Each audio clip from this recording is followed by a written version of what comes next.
Welcome to the video, guys. It seems the UK government and trade talks team has had enough of the European Union and the threats towards the UK in their demented belief that the UK government will bend the knee like the Maybot government of 2017 to 2019 with the help of the traitorous Ramona Parliament. Well, it seems the UK government this time around is not going to have that, with the Express article headline in here: Britain to call EU's bluff with audacious manoeuvre as trade talks row explodes. Britain is set to publish documents revealing all EU threats made to the UK during the Brexit negotiations after trade talks resulted in another downbeat day of no concrete progress. Britain and Brussels appeared far apart on agreeing on a future post-Brexit trade arrangement after the UK's chief negotiator said very little progress had been made in the latest round of talks.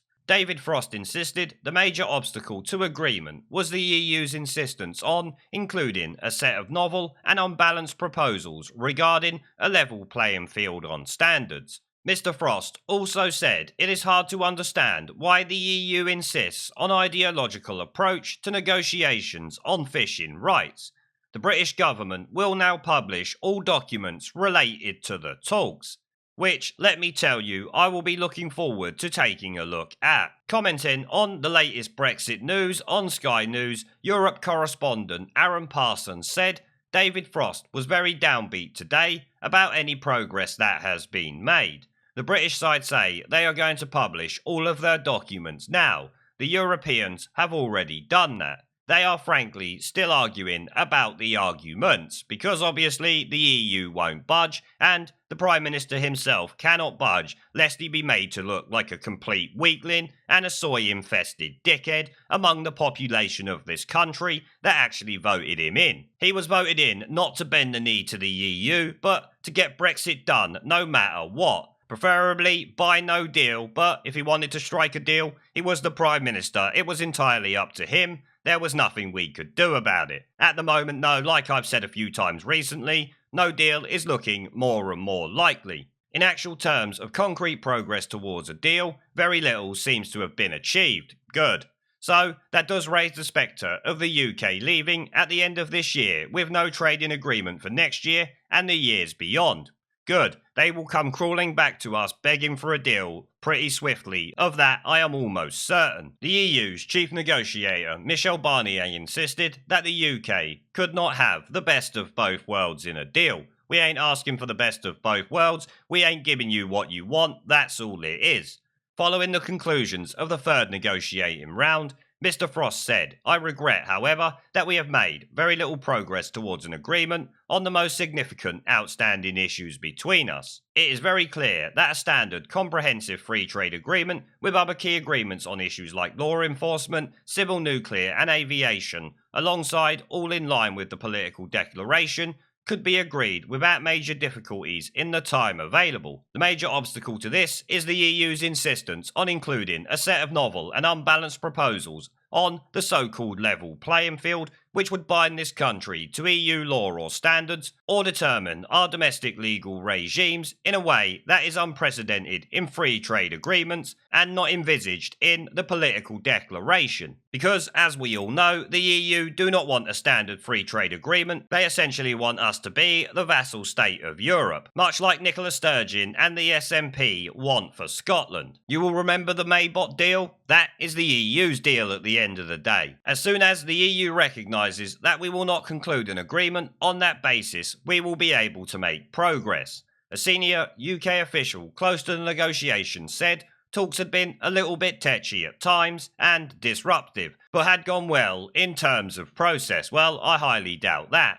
Chief UK negotiator Mr. Frost said fishing arrangements are another sticking point. He said, although we have had useful discussions on fisheries on the basis of our draft legal text, the EU continues to insist on fisheries arrangements and access to UK fishing waters in a way that is incompatible with our future status as an independent coastal state, which is exactly why it cannot happen. It's part of the reason for Brexit. That is the end of it. We are fully committed to agreeing fishing provisions in line with the political declaration, but we cannot agree arrangements that are manifestly unbalanced and against the interests of the UK fishing industry, which is something that has been said many times and reiterated recently with the invasion of our waters by multiple European boats and even Russian super trawlers, as was reported by the Rotten Politics channel just the other day. Me, personally, I can't wait to see these papers that show all of the EU threats against the UK during the negotiations. Hopefully, the more people we can get to see them will then turn against the European Union and the complete shit show it is.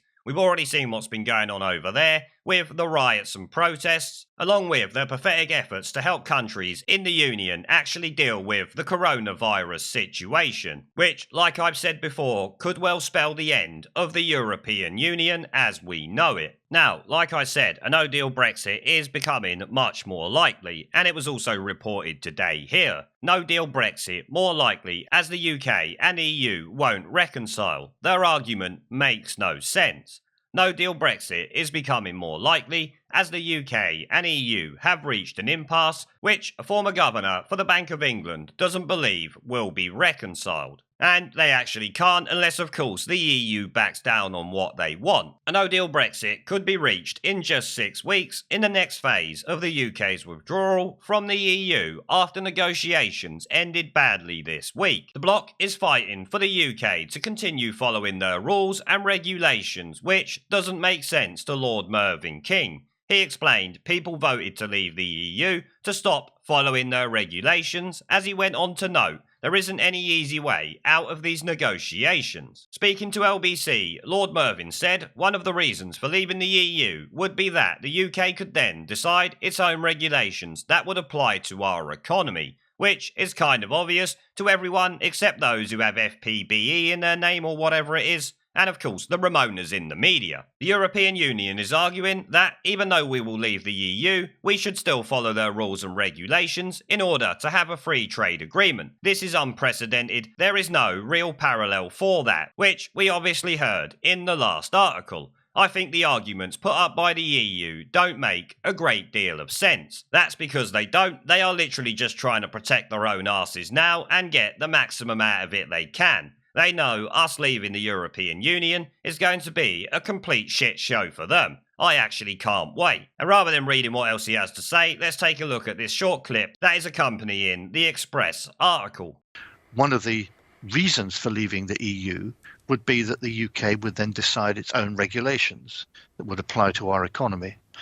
The European Union is arguing that even though we will leave the EU, we should still follow their rules and regulations in order to have a free trade agreement. That is unprecedented. There is no real parallel for that. And I think the arguments put up by the EU don't make a great deal of sense. So at some point, I can't see any way in which you can reconcile the views about whether we should adopt rules and regulations from the EU or go our own way.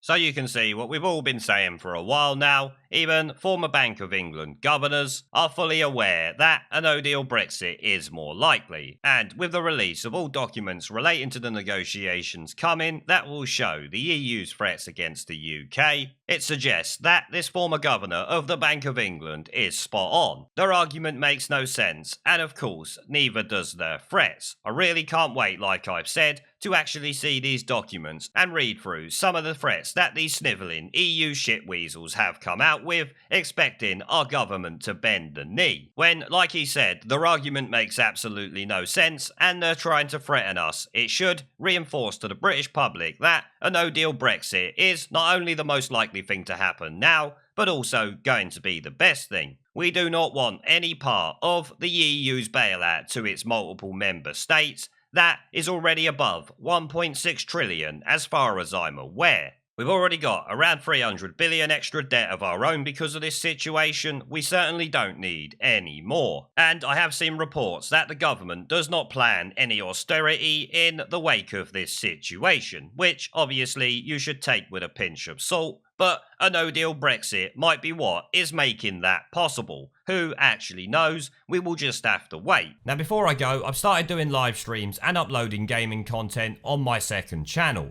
If you would like to come and join me for a live stream to chat in real time, have an interest in gaming related content on YouTube, or just want to follow me over there because you are a legend, the link will be down in the video description below and as a pinned comment. I hope to see you all there. Now as always, before I go, I want to thank our PayPal, Patreon, Subscribestar and YouTube members for supporting the channel, along with everyone who watches my videos. Remember to let me know what you guys think down in the comment section below. Leave a like, subscribe with the notification bell and share this video as it helps the channel a lot. And I will see you all in the next one. There is a pattern consistent throughout history of oppressed people turning on the oppressors. Slaves against their owners, the peasantry against the feudal barons, colonies, Mr. Verhofstadt, against their empires. And that is why Britain is leaving. And it doesn't matter which language you use, we are going and we are glad to be going. We're off.